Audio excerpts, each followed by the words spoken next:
told for years now that I write musically, that I write following certain rhythms and certain melodies. So I have always been aware that the writing of librettos was, in a way, my next step or my goal.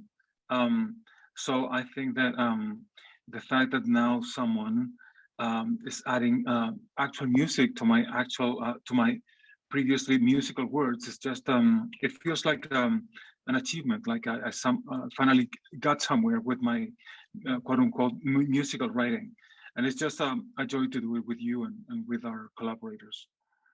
In your own life experience, have been no stranger to like uprisings of the people of your country, Chile, against the authoritarian government, or this kind of social and political unrest, which is often what you address in your plays.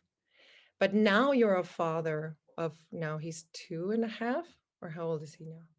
Yeah. Yes, exactly. It's affected how you relate to a protest movement or being part of a resistance movement now that you're a father. Does this change? And how did that affect this piece, if at all?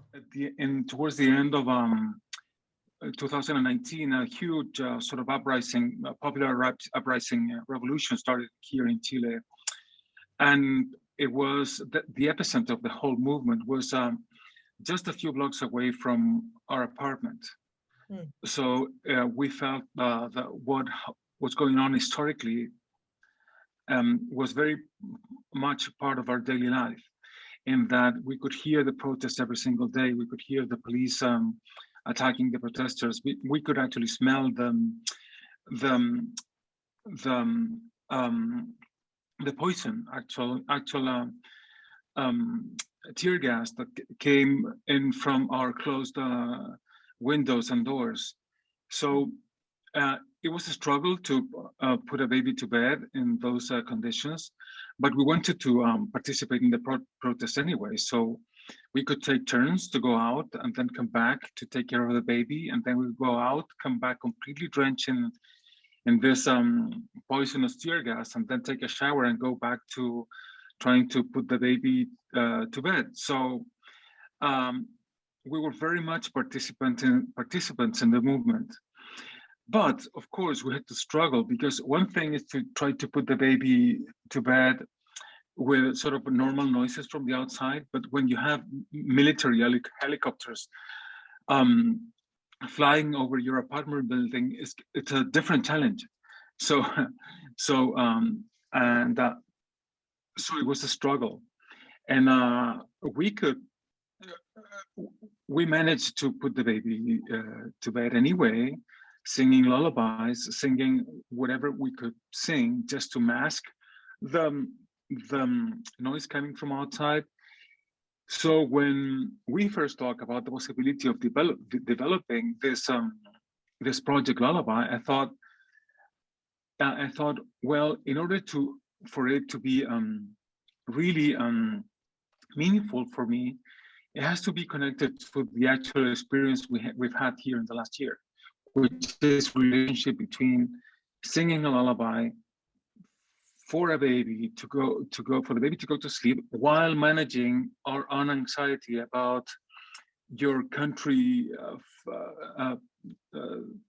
falling apart, and the police enacting horrible repression protesters, and anxiety over the future, and anxiety about being actually poisoned by this tear gas I keep talking about. So I thought it was, in a way, the perfect inspiration, in order to not create a lullaby that is completely isolated from the world, but a lullaby that is completely connected to the world.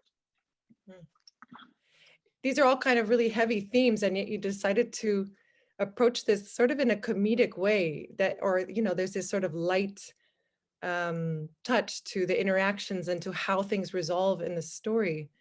And first of all, was that a natural choice to write comedically in this way, or how would you call that? And then was that in a way, did it help you balance these heavy themes, or how did you interact with comedy, and why did you decide that element in this story?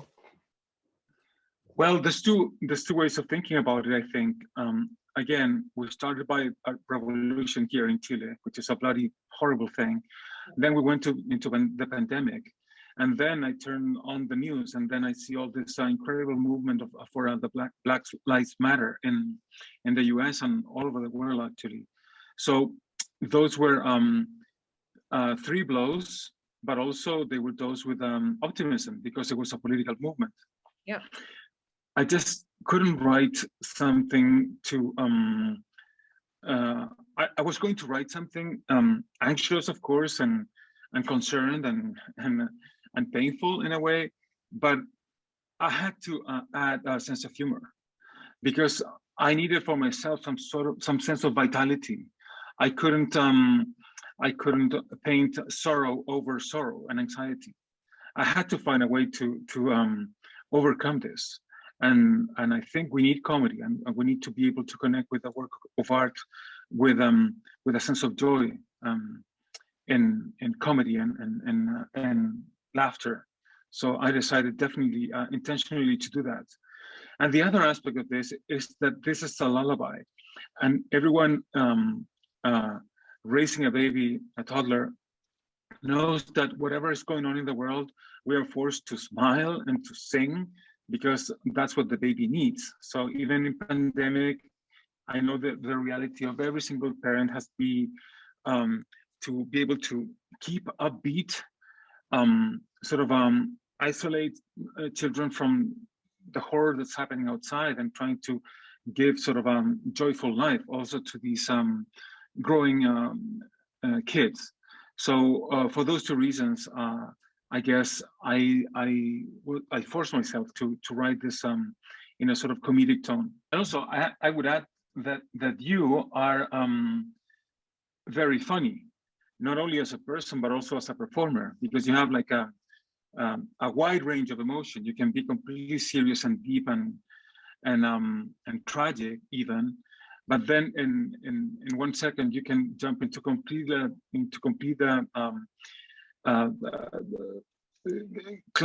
clown energy and sort of out there comedy and outrageous comedy as well.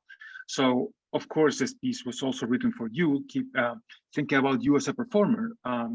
So that's definitely part of the inspiration, pushing this idea of comedy. Yes, there's something chaotic to this piece. Yeah. As you say, many different characters played by one performer.